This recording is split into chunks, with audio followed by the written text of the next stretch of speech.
Good morning to all of you. Hello. Yes, sir. Okay. So today we are going to take one problem on conversion of partnership firm into limited company. And this is the last problem which may contains the balance sheet of the new firm.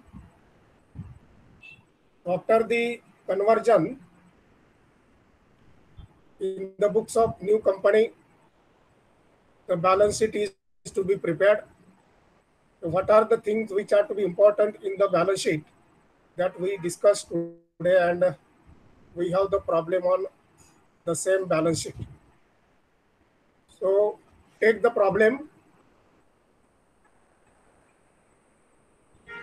Mohini and Aditya. Mohini and Aditya we are in partnership. We are in partnership. Sharing profits and losses. Sharing profits and losses. In the ratio of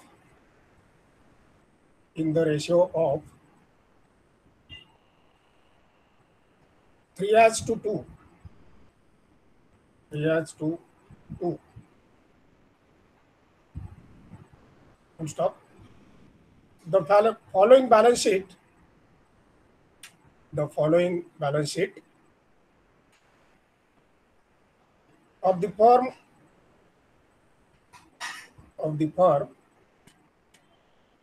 as on 31st March 2019. As on 31st March 2019.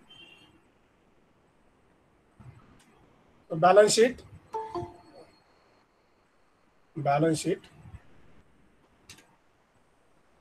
Make the two parts of the page. Left hand side liabilities and amount. And the right hand side assets and amount.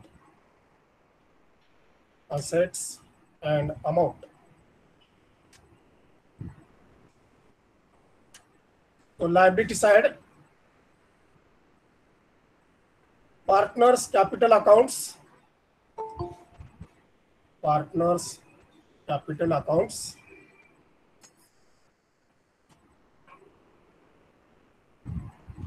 Underline, and the next line, Mohini's capital.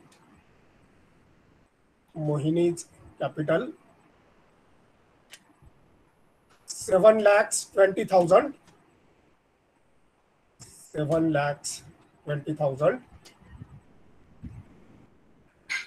Then Aditya's capital. 6,54,000. 6,54,000.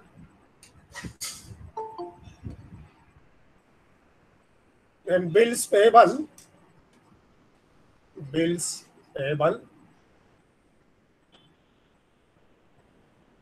1,05,000. 105. 1,05,000. Creditors.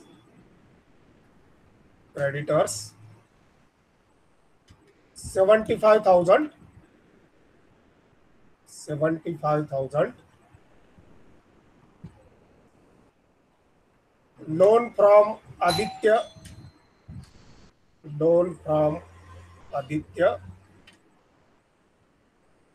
1,20,000. 1,20,000. Balance sheet asset side. Land and buildings.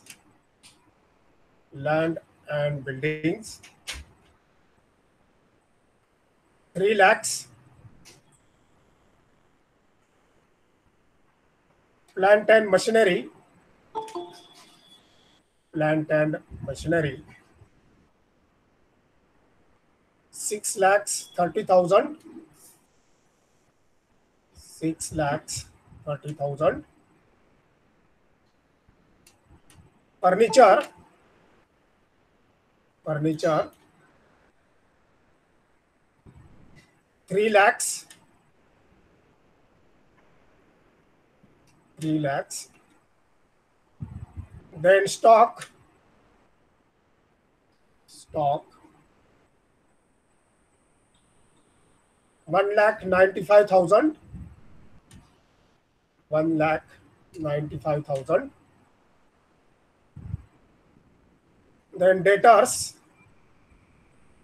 Debtors. 75,000.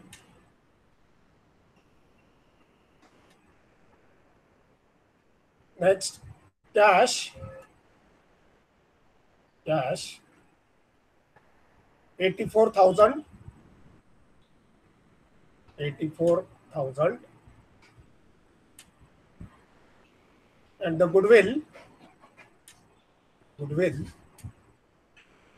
90,000. 90,000. The balance sheet total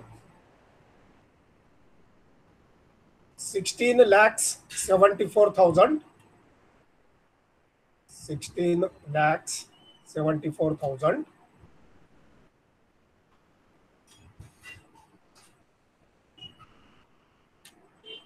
Paragraph. On 1st April 2019, on 1st April 2019,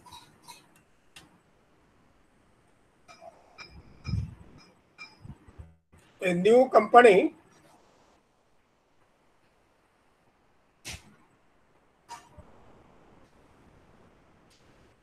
Chitra Limited was formed.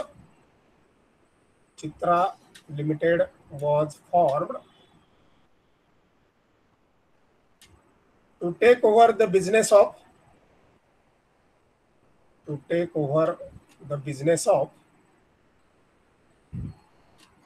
the firm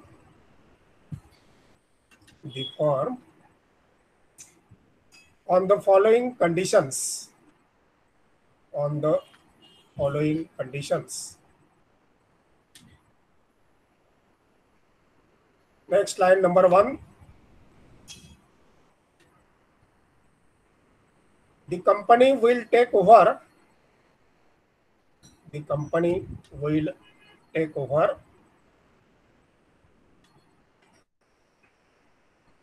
loan from Aditya. Loan from Aditya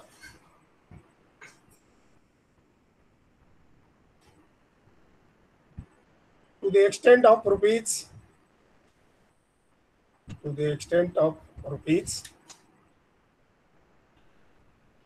96,000. 96,000.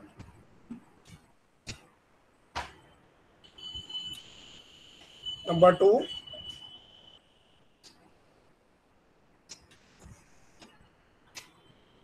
Assets are taken over at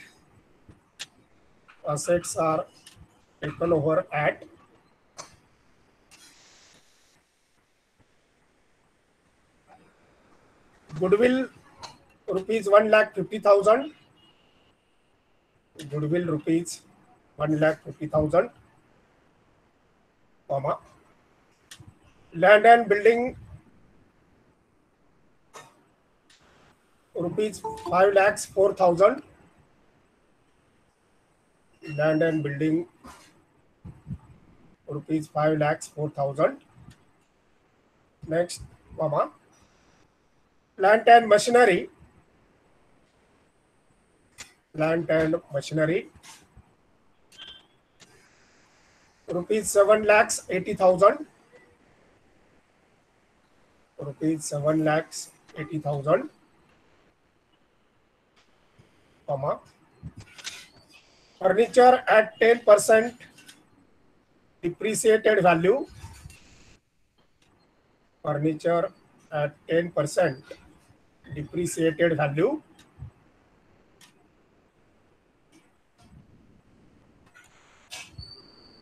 comma, rupees 15,000 of the debtors, rupees 15,000 of the debtors to be treated as bad, to be treated as bad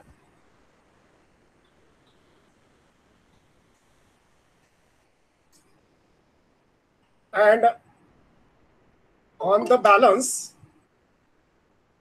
and on the balance 5% provision is to be 5% provision is to be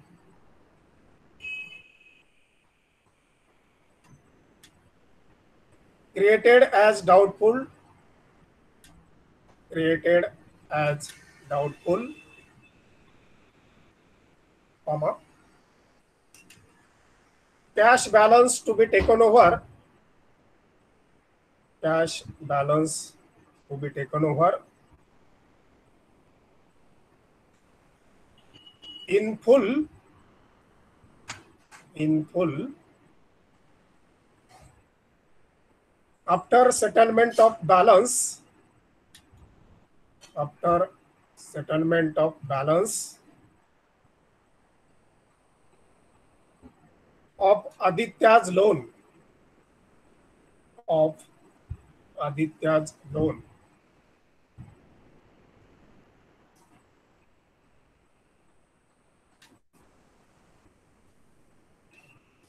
Number 3, the purchase consideration is to be satisfied. The purchase consideration is to be satisfied by issuing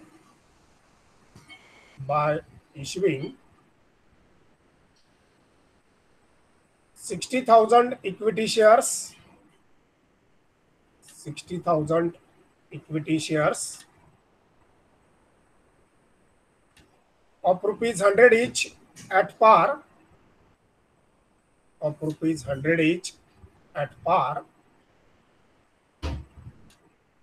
and the balance in the form of, and the balance in the form of 7% debentures, 7% debentures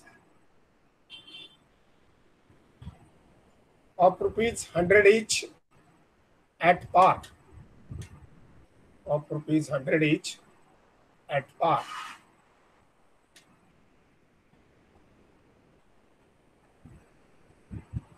Paragraph, you are required to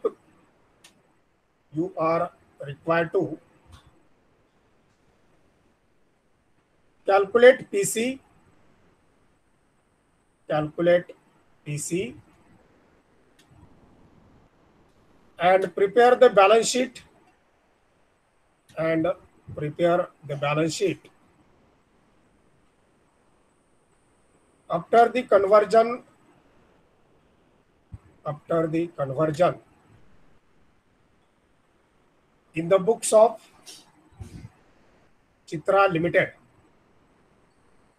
in the books of Chitra Limited.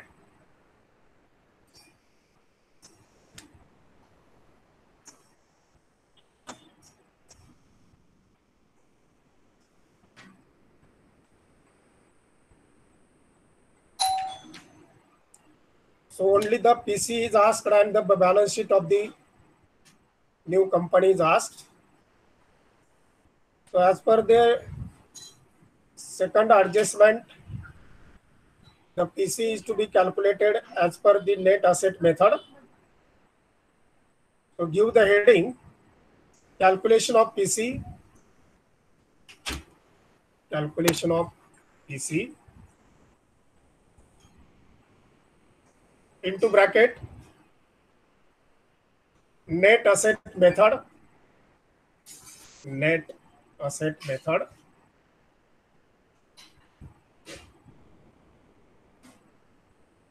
Now make the two columns particulars and amount. Particulars and amount.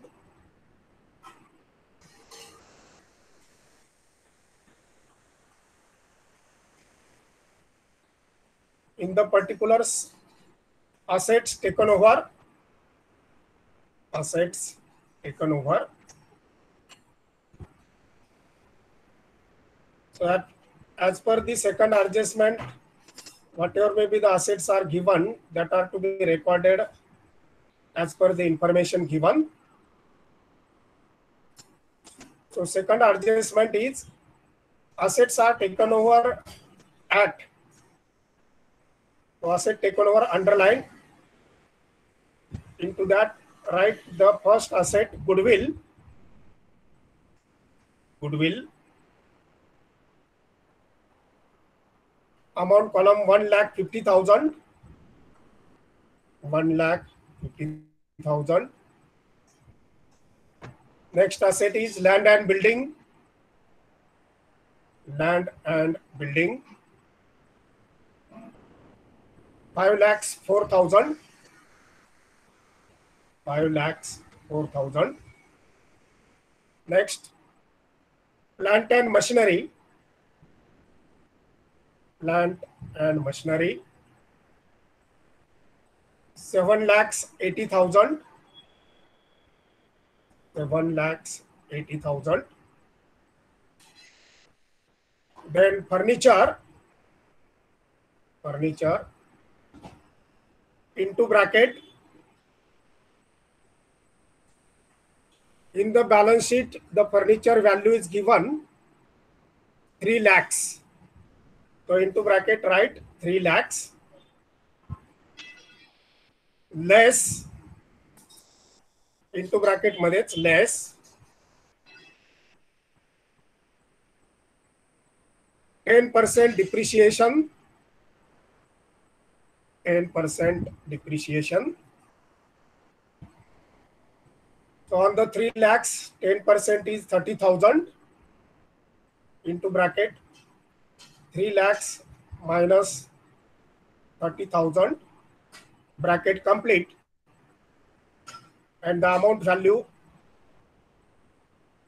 2,70,000. 2,70,000.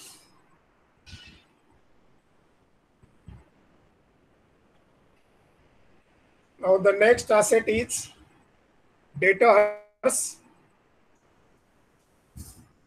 Now regarding the debtors, write the name of the asset debtors. Into bracket, what is the amount of the debtors in the balance sheet? Take it into bracket 75,000. 75,000. 75,000 minus less. Now rupees 15,000 of the debtors to be treated as bad. So less 15,000. 75,000 15,000 गेले is equal to 60,000. Into bracket मध्येच करायचं आहे. Is equal to 60,000 आणि त्याच्यावर पुन्हा म्हटलंय on the balance 5% provision is to be created as doubtful debts. पुन्हा less 60,000वर 5% 5% doubtful debts. 60,000वर 10% येतील 6,000 आणि 5% येतील 3,000. 60,000 वजा 3,000. ब्रॅकेट कंप्लीट करून अमाउंट कॉलमला रक्कम लिहा 57,000. Amount column 57,000.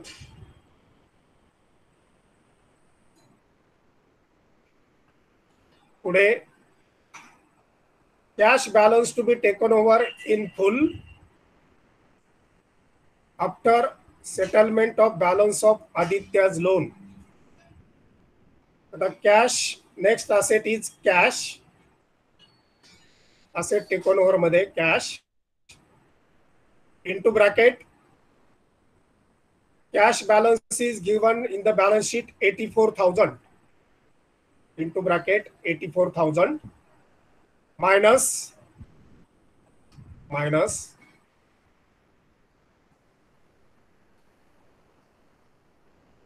आता एकूण आदित्य लोन जे आहे त्या आदित्य लोनच्या बाबतीमध्ये एक वर्किंग नोट सेपरेट करा. Make a separate working note. अजून आपल्याला लायबिलिटीज वगैरे घ्यायच्यात, अजून 3-4 ओळी जागा ठेवा आणि नंतर सेपरेट एक वर्किंग नोट करा.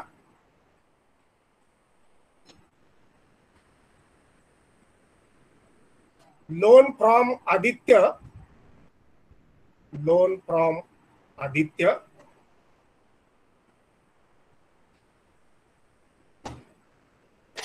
given, loan from Aditya given,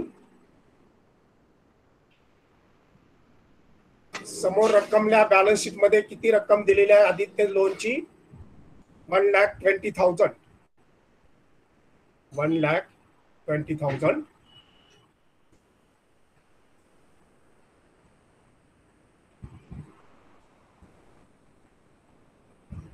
आता याच्यातली after settlement of balance of Aditya's loan,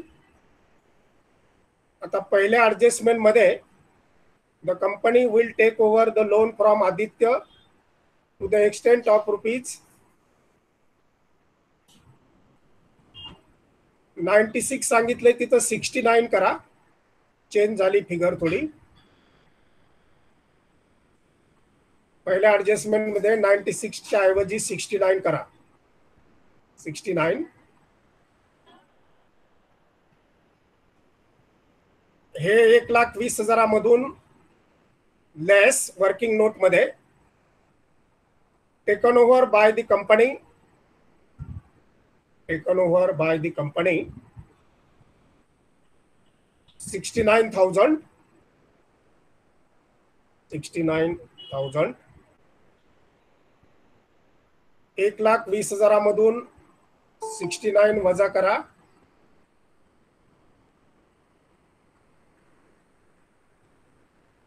किती आले?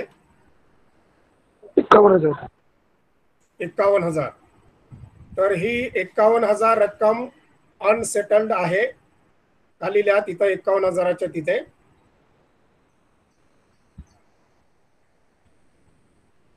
Unsettled amount, unsettled amount. आता परत कॅश बॅलन्सच्या तिकडे पीसी मध्ये जावा. इंटू ब्रॅकेट आपण 84,000 मायनस 51,000 मायनस 51,000.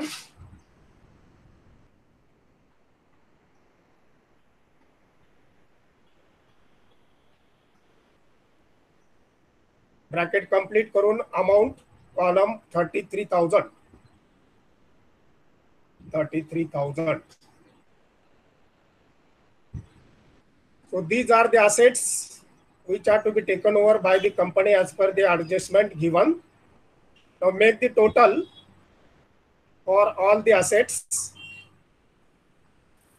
0,0,0,0,0. सगळ्यांची टोटल करा. 3 आणि 7 10 5 15 आणि 4 19 9 हातचा लेख 5 आणि 4 9 9 18 आणि 7 25 आणि 8 33 आणि 5 38 8 हातचे 3 3 आणि 1 4 आणि 2 6 आणि 7 13 आणि 6 19 19,89,000. 19,89,000. याला नाव द्या टोटल असेट्स. पर्टिक्युलर्स मध्ये टोटल असेट्स. नेक्स्ट लाईनला लेस लायबिलिटीज टेकन ओव्हर, लेस लायबिलिटीज टेकन ओव्हर. अंडरलाइन आता ज्या ज्या लायबिलिटीज आहेत बॅलन्स शीटच्या लायबिलिटी साइडला त्या वजा करायच्या. बिल्स पेएबल लायबिलिटीज टेकन ओव्हरच्या अंडरलाईन केल्यानंतर next line bills payable. Inner column 1,05,000 1,05,000. Then creditors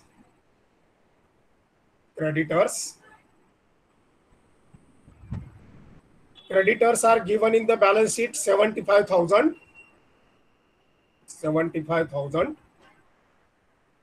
आणि पहिल्या ऍडजस्टमेंट मध्ये सांगितलेलं the company will take over the loan from Aditya to the extent of rupees 69,000. So next liability, loan from Aditya.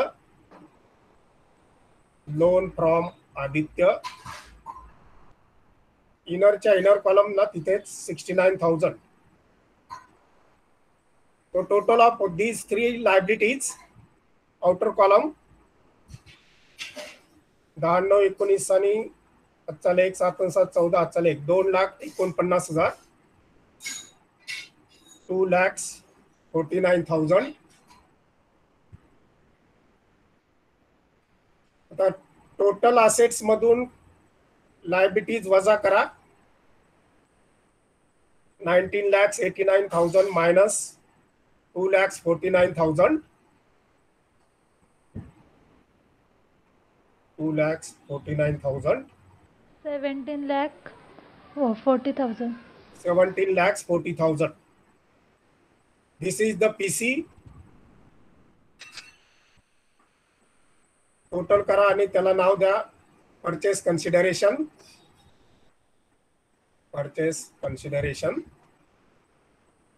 आता PC कसा settled केला आहे हे पुढे त्याच स्टेटमेंट मध्ये आपल्याला पुढे लिहायचं आहे.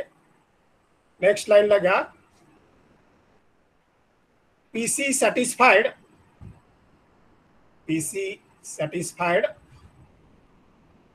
अंडरलाइन. तर कसा कसा पीसी दिलेला आहे, कसा कसा सॅटिस्फाय केलेला आहे ते पुढे दिलेला आहे. नेक्स्ट लाईनला घ्या. 60,000 equity shares. 60,000 equity shares of rupees 10 each. Inner कॉलमला घ्या. 60,000 गुणिले 10. Amount will become 6 lakhs. 6 lakhs. Sorry त्याच्यावरती at a premium of rupees 2 per share आहे. 2 रुपये वाढवा अजून. 60 गुणिले 12 करा. 60,000 गुणिले 12, 1272 प्रीमियमची रक्कम राहिली होती.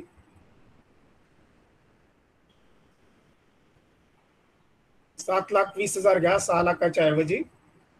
7,20,000. Than rupees 4,50,000 by issuing 9% preference shares. Next लाईनला घ्या.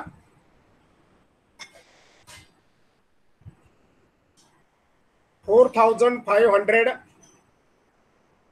9% preference shares. 4,500 9% preference shares of rupees 100 each. आता 4,500 कशा आणले तर 4,50,000 भागिले 100 केले. त्यानुसार रक्कम लिहा पुढे.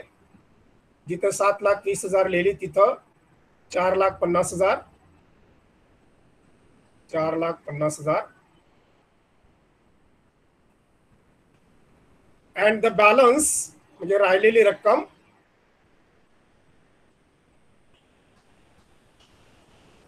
आता दोघांची टोटल करा.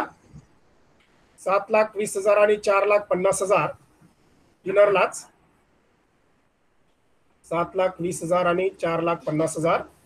11,70,000. किती? 11,70,000. 11,70,000. आता नेक्स्ट लाईनला घ्या. Balance in 7% debentures.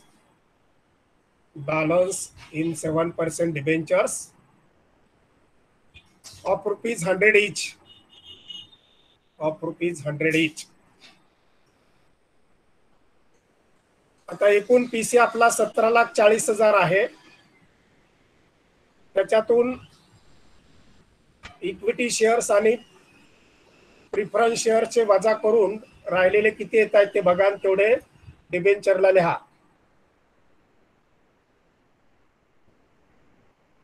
He total 17,40,000 आली पाहिजे. 7,20,000, 4,50,000 आणि राहिलेले डिबेंचर्स ज्याची टोटल 17,40 आली पाहिजे. 5,70,000. 5,70,000. ओके. तर असा हा यांची टोटल करा तिघांची आणि आउटरला लिहा 17,40,000. म्हणजे पीसी कसा सेटल केला हे या 3 फॉर्म मध्ये दिसेल.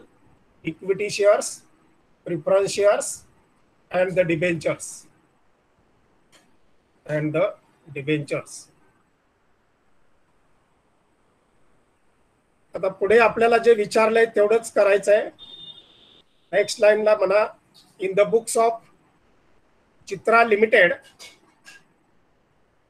In the books of Chitra Limited,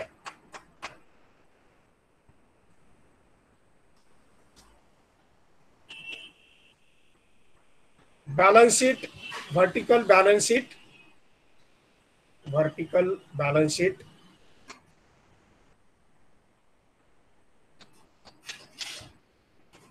into bracket after conversion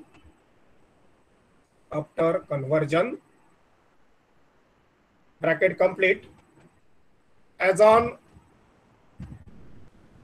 31st March 2019. As on 31st March 2019. आता आपण मॅनेजमेंट अकाउंटिंग मध्ये जो फॉर्मॅट बॅलन्स शीटचा व्हर्टिकलचा बघितला त्याच्यापेक्षा अकाउंटन्सी, फिनान्शियल अकाउंटन्सी मधला vertical form of balance sheet थोडा वेगळा आहे की जो आपल्याला पुढच्या वर्षी TY BCom ला final accounts of the company मध्ये बघायचा आहे. तर आता थोडीशी त्याची तयारी म्हणून कन्वर्जन ऑफ लिमिटेड मध्ये बॅलन्स शीट विचारलेला आहे. आता मी सांगतो त्या पद्धतीनं कॉलम्स करा. एकूण 4 कॉलम करायचे आहेत. 4 columns are required. First column, particulars. This is the big column, particulars.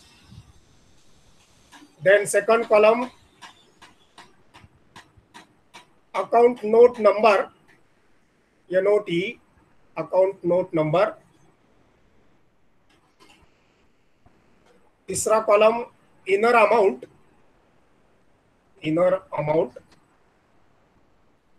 And the last column is outer amount.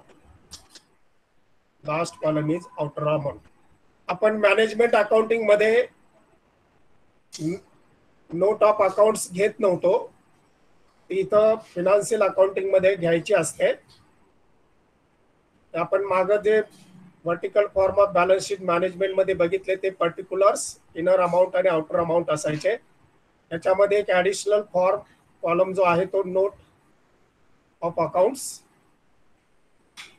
आता याचे जे मेन हेडिंग्स आहेत ते पहिले लिहून घ्या.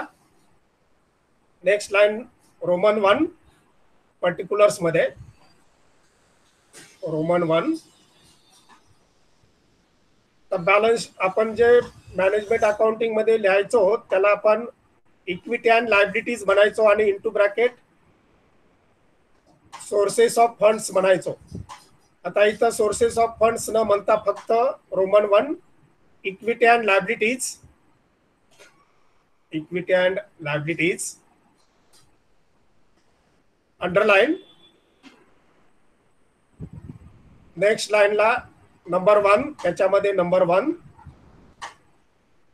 Share holders funds. Share holders funds. Underline and keep 3 lines blank. Underline करून 3 ओळी मोकळ्या ठेवा. Then number 2 heading non current liabilities. non current liabilities. आता तिकडे आपण याला borrowed funds म्हणायचो, इथे आता नॉन करंट लायबिलिटीज हेडिंग द्यायचं आहे. Underline, keep 1 line blank. Keep 1 line blank. Then number 3 current liabilities. Current liabilities. आपण तिकडे करंट लायबिलिटीज ह्या असेट मध्ये घ्यायचो. Current assets minus current liability. आता इथं सेपरेट करंट लायबिलिटीलाच घ्यायचे असतात. Current liabilities underline. 2-3 ओळी जागा ठेवा. Keep the 2-3 lines blank. This is the liability side of the balance sheet. पुन्हा रोमन 2 तिकडे आपण बॅलन्स शीट मध्ये मॅनेजमेंट मध्ये अप्लिकेशन ऑफ फंड्स म्हणायचो आणि असेट देखील म्हणायचो. इथं फक्त असेट्स म्हणायचं. Roman 2 assets. Underline. Into that number 1 fixed assets. Fixed assets. याच्यासाठी 2-3 ओळी जागा ठेवा. For the fixed assets keep 2-3 lines blank. And number 2 current assets. Number 2 current assets. याच्यासाठी 3-4 ओळी जागा ठेवा. Keep 3 to 4 lines blank. हे झालं बॅलन्स शीटचा फॉर्मॅट. पण final accounts of the company मध्ये हे मेन बॅलन्स शीट मध्ये नोंदवलं जातं. पण जे काही एक्सप्लेनेशन करायचं असेल, नेक्स्ट पार्ट पुन्हा आपला इथं सुरू होत आहे. Second next part accounting notes. Accounting notes. इथं नोट तयार करायचे असतात आणि त्या नोट मधली टोटल बॅलन्स शीट मध्ये घ्यायची असते, बाकी काय नाही. Accounting notes. त्याच्यात note number 1 share capital. Note number 1 share capital. आता इथे आपल्याला जेवढ्या नोट्स तयार करायच्या तेवढ्या बॅलन्स शीट मध्ये पुन्हा लिहायच्यात. Note number 1 share capital. आता जो पीसी सेटल्ड केलेला आहे, पीसी आपण पेड केलेला आहे, कसा कसा दिलेला आहे ते शेअर कॅपिटल मध्ये लिहायचं. अंडरलाइन. काय काय केले तिथे दृष्टी पाटील इक्विटी शेअर्स मध्ये दिला, प्रिफरन्स शेअर्स मध्ये दिला. म्हणजे शेअर कॅपिटल 2 प्रकारचं इथे लिहायचं आहे. तो next line 60,000 equity shares. 60,000 equity shares of ₹10 each. आता इथे घेताना प्रीमियम घ्यायचा नाही. प्रीमियम आपल्याला वेगळा दाखवायचा आहे. इथं घेताना 10 each घ्यायचे. समोर रक्कम लिहा 6 lakhs. 6 lakhs. नंतर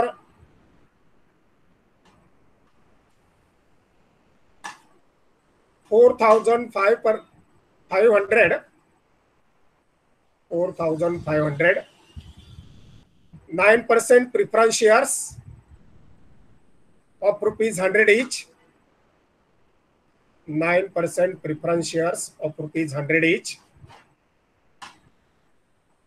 6 लाखाच्या खाली ती रक्कम ला 4,50,000.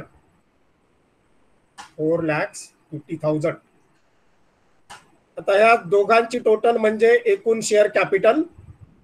तो make the total 6 lakhs plus 4,50,000. 10,50,000. या 10,50,000 च्या खाली 2 अंडरलाईन करा. पहिली अकाउंट नोट संपलेली आहे. 10,50,000. Second accounting note reserves and surplus. Reserves and surplus underline. आता जो सिक्युरिटी प्रीमियम 2 रुपयाचा होता तो इथं सेपरेट दाखवायचा आहे. Next line security premium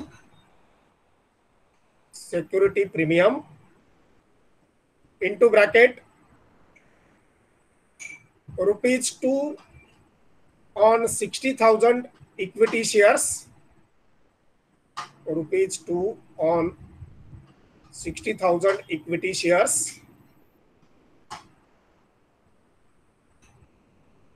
bracket complete करा आणि रक्कम पडेल 1,20,000.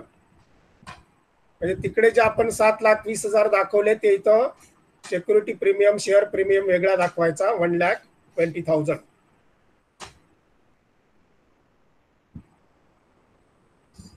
याला अंडरलाईन करा. रिझर्व्ह अँड सरप्लस ची नोट इथं संपलेली आहे. 1,20,000 ला अंडरलाईन करा. Note number 3 non current liabilities. Non current liabilities और लॉन्ग टर्म बोरोइंग्स. और लॉन्ग टर्म बोरोइंग्स अंडरलाइन. आता पीसी डिस्चार्ज करताना 7% डिबेंचर्स दिलेले होते ते लॉन्ग टर्म बोरोइंग्स मध्ये येतील. नेक्स्ट लाइन ला घ्या.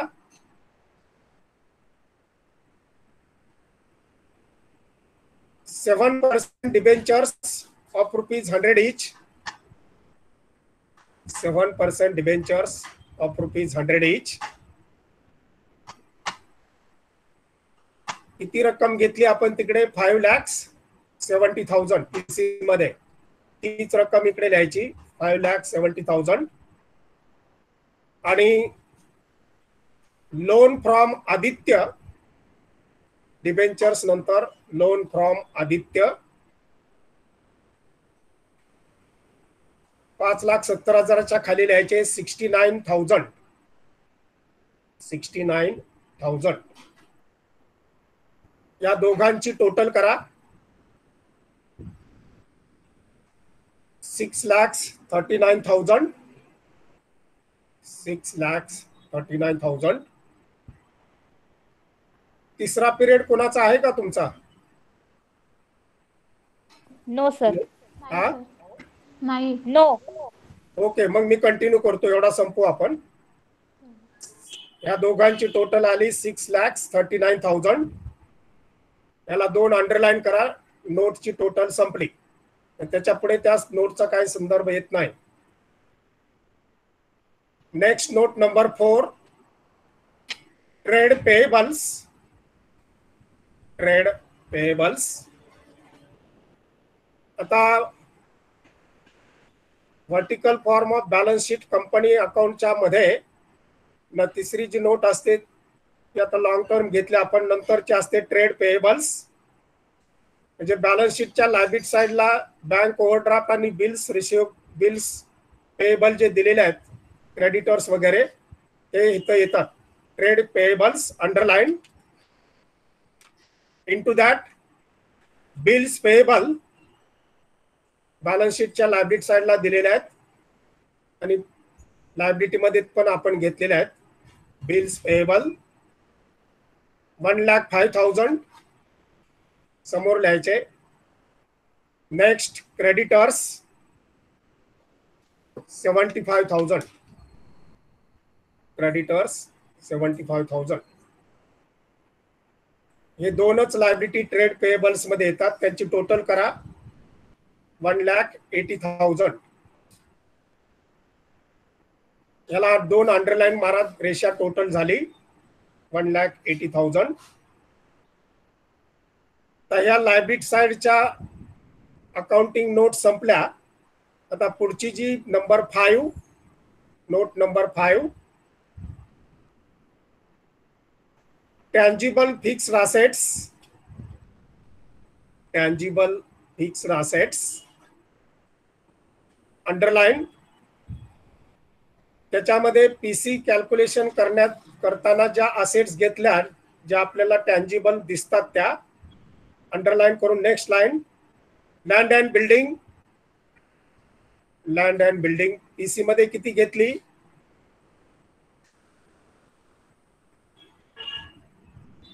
What is the amount of land and building in PC? 5,04,000. हा, लिहा तिथे समोर 5,04,000.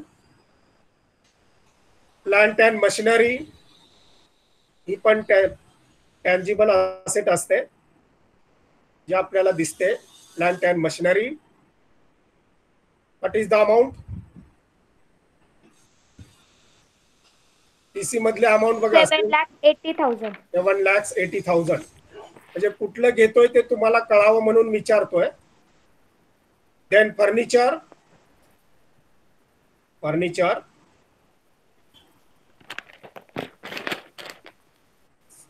किती आहेत? 2,70,000. 2,70,000.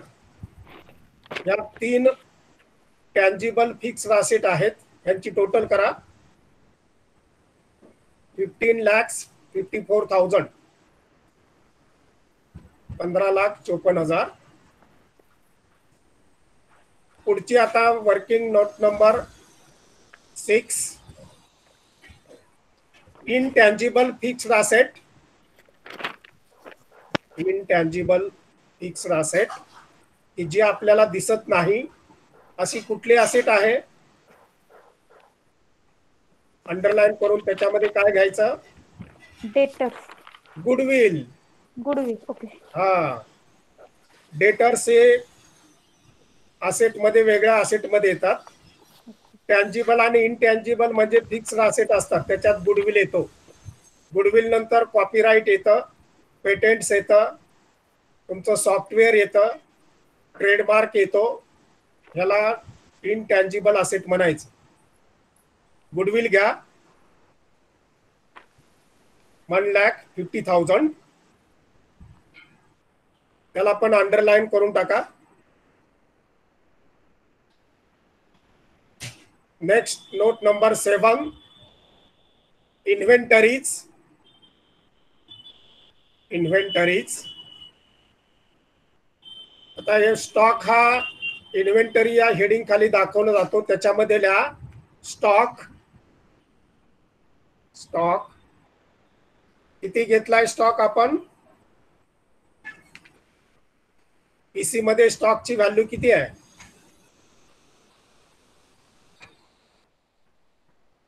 स्टॉक नाही घेतला. पीसी मध्ये स्टॉक घेतलाय ना आपण 1,95,000 आहे का? नाही सर. पीसी बघा, पीसी स्टॉक घेतला 1,95,000 आहे का दृष्टी? Yes sir. लिहिला नाही कोणीच. आपण लिहिला नाही? नाही लिहिला. तर तो लिहायला पाहिजे. मग टोटल कशी केली तुम्ही? पण आमची टोटल सर कमी येत होती. हा, मग तो लिहा तिथं स्टॉक. असेट टेकन ओव्हर मध्ये स्टॉक लिहा. ते गडबडीत माझ्याकडून विसरलं, पण तिथं लिहा. आणि मग मी टोटल सांगितली होती 19,89,000. लिहा तिथे वरती पण लिहा, मग ती टोटल येईल 19,89,000. इथं लिहा इन्व्हेंटरी मध्ये स्टॉक 1,95,000 अंडरलाईन करा, याच्यामध्ये एकच येणार तेवढं. तर working note number 8 trade receivable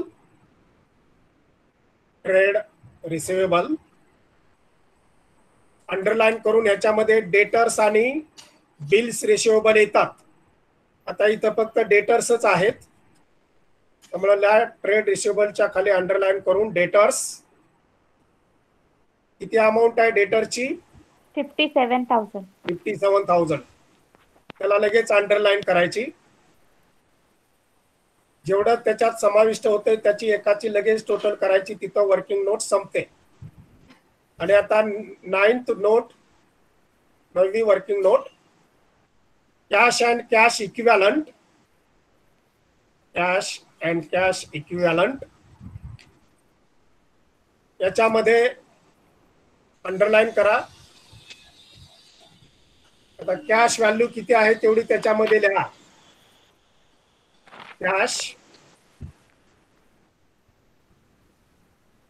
PC मध्ये कॅश किती घेतली 33,000. वजा करून घेतलेली 33,000. तर अशा ह्या वर्किंग नोट संपल्या.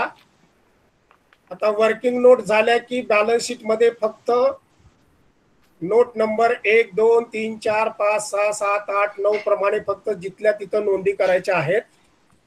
आता आपण नोट नंबर 1 शेअर कॅपिटलच्या संदर्भात आहे.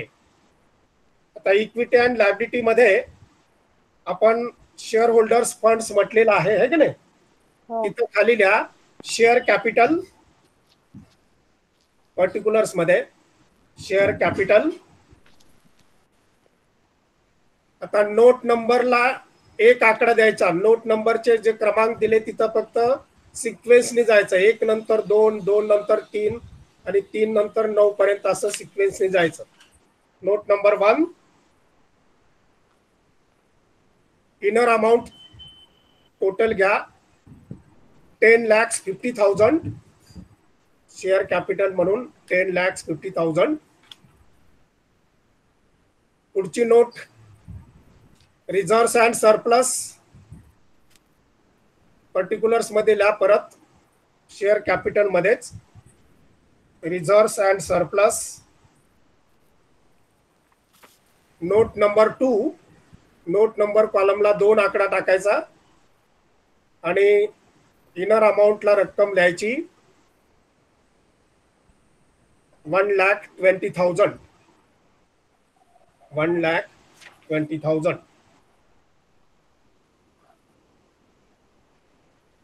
आता या दोघांची टोटल आउटरला घ्या. नोट नंबर 1 आणि 2 ची टोटल आउटरला 10, 50 अधिक 1, 20 11,70,000. 11,70,000. आता नोट नंबर 3 काय आहे लॉंग टर्म बॉरोइंग्स. ते नॉन करंट लायबिलिटी मध्ये लिहा. एक ओळ जागा ठेवली बघा आपण नंबर 2 मध्ये, तिथं लिहा लॉंग टर्म बॉरोइंग्स.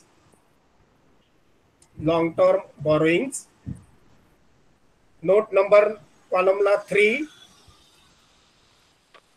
आणि डायरेक्ट आउटर अमाऊंट किती आहे. Direct outer amount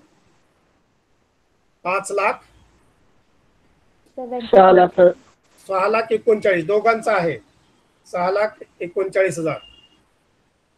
long term borrowings मध्ये डिबेंचर आणि लोन सुद्धा दोन्ही येणार. 6,39,000 घ्या आउटरला.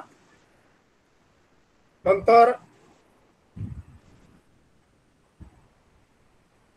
ट्रेड पेएबल दिलेले आहेत. नोट नंबर 4 पुढचे आहे, तिथं लिहायचं करंट लायबिलिटी मध्ये तिसरा आकडा लिहिलेला आहे त्याच्या खाली ट्रेड पेएबल्स.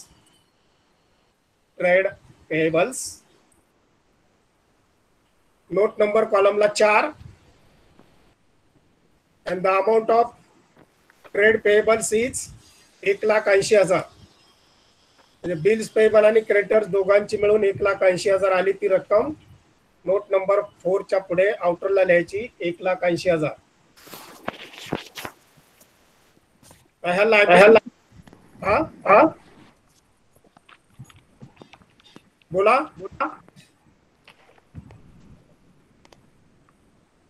टोटल करा लायबिलिटीची. आता इक्विटी अँड लायबिलिटीची टोटल, हे 4 अकाउंटिंग नोट्स ज्या केल्या त्यांची सगळ्यांची टोटल 11,70,000 अधिक 6,39,000 अधिक 1,80,000.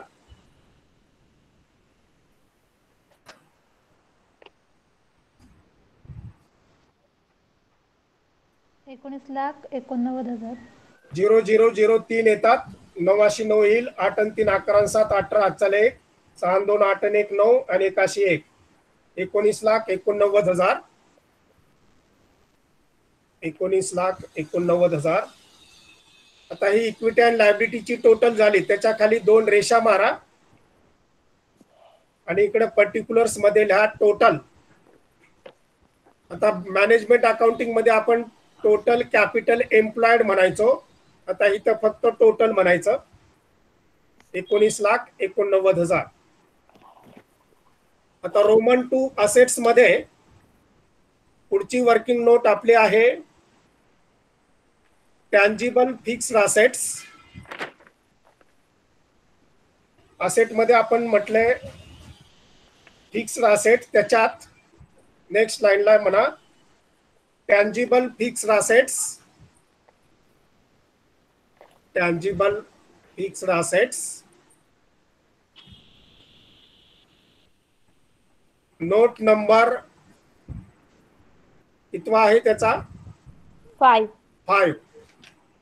आपल्याला सिक्वेन्स कळतो. 1 नंतर 2, 2 नंतर 3, 3 नंतर 4. त्यामुळे सिक्वेन्स चुकायचा नाही. Note number 5 tangible fixed assets किती आहे टोटल टँजिबलची? 15,54,000. 15,54,000 direct outer कॉलमला. 15,54,000. नंतर फिक्स्ड असेट मध्येच intangible fixed asset. Intangible fixed asset note number 6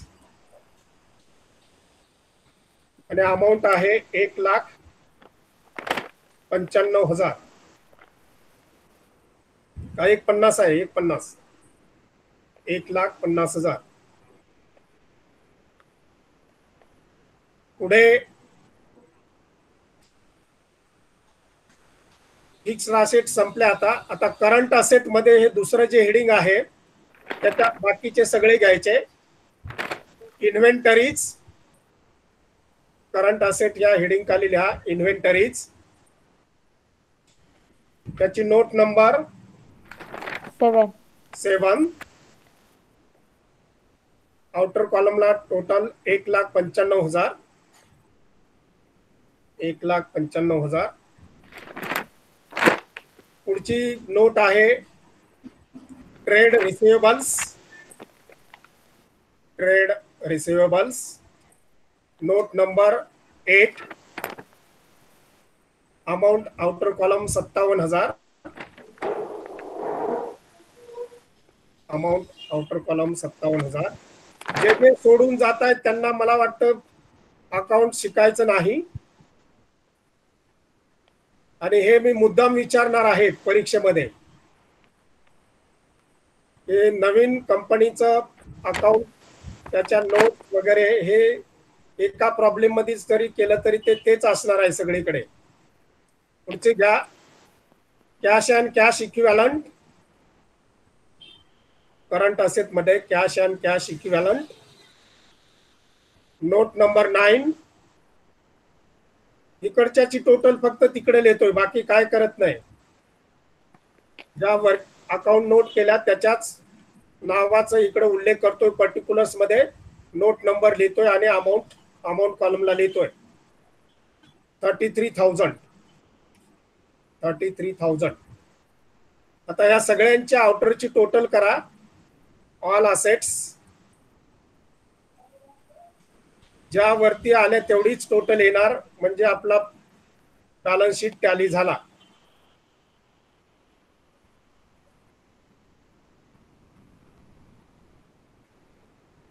$15,54,000 अधिक 1,50,000 अधिक 1,95,000 अधिक 57,000 अधिक 33,000 19,89,000. 19,89,000.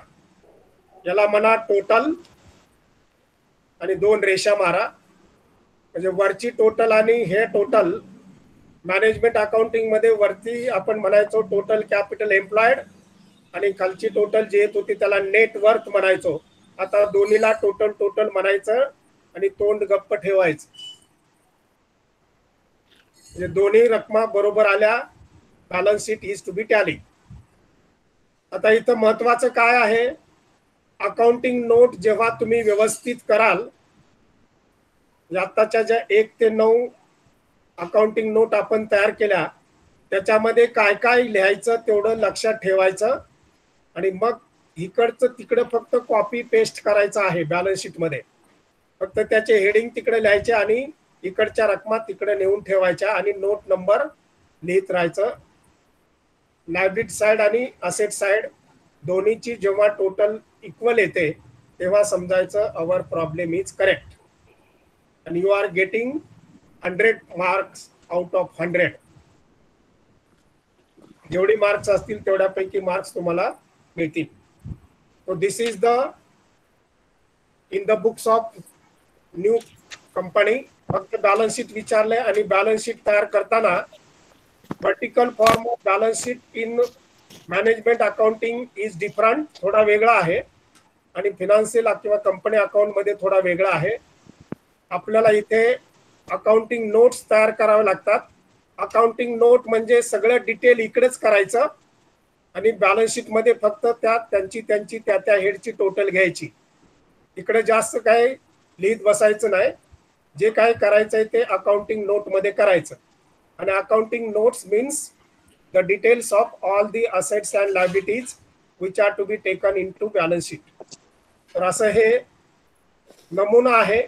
पुढच्या वर्षी TY BCom ला फिनान्शियल अकाउंटिंग मध्ये final accounts of the company मध्ये किंवा बाकीच्या इतर सगळ्या टॉपिक्स मध्ये फायनल अकाउंट फिनान्शियल अकाउंट जे आहे त्याच्यामध्ये vertical form of balance sheet हे याच पद्धतीनं तयार केलं जातं. पुढच्या वर्षीची प्रॅक्टिस, पुढच्या वर्षीसाठी हे लक्षात ठेवायचं आहे आणि चालू वर्षी पण लक्षात ठेवायचं आहे. ओके, ठीक आहे. आता सोमवारी आपण मॅनेजमेंट अकाउंटचा पिरियड घेऊ. फिनान्शियल अकाउंट म्हणजे आता आपला जो अकाउंट आहे तो अकाउंटचा सिलेबस आज कंप्लीट झालेला आहे. आता राहिलेले जे पिरियड होतील 21, 22, 23, 24 ते तिन्ही चारी पिरियड आपले मॅनेजमेंट अकाउंटिंगचे होतील आणि त्याचा देखील सिलेबस 24 तारखेला एंड होईल. 24 तारखेपर्यंत आपले लेक्चर होतील. त्याच्यानंतर मग तुमच्या जानेवारीच्या पहिल्या आठवड्यामध्ये एक्झाम सुरू होतील. तुम्हाला एक 8-10 दिवस तरी अभ्यास करायला चांगला वेळ मिळेल. फुल डे तुम्ही अभ्यास करायचा आहे आणि त्या पद्धतीने तयारी करायची आहे. ओके, सोमवारी परत मॅनेजमेंट अकाउंटिंगच जरी टाइम टेबल मध्ये अकाउंटचा पिरियड असला तरी मॅनेजमेंट अकाउंटचाच होईल. मी लिंक मध्ये तसा उल्लेख करून पाठवत जाईल. Okay, bye.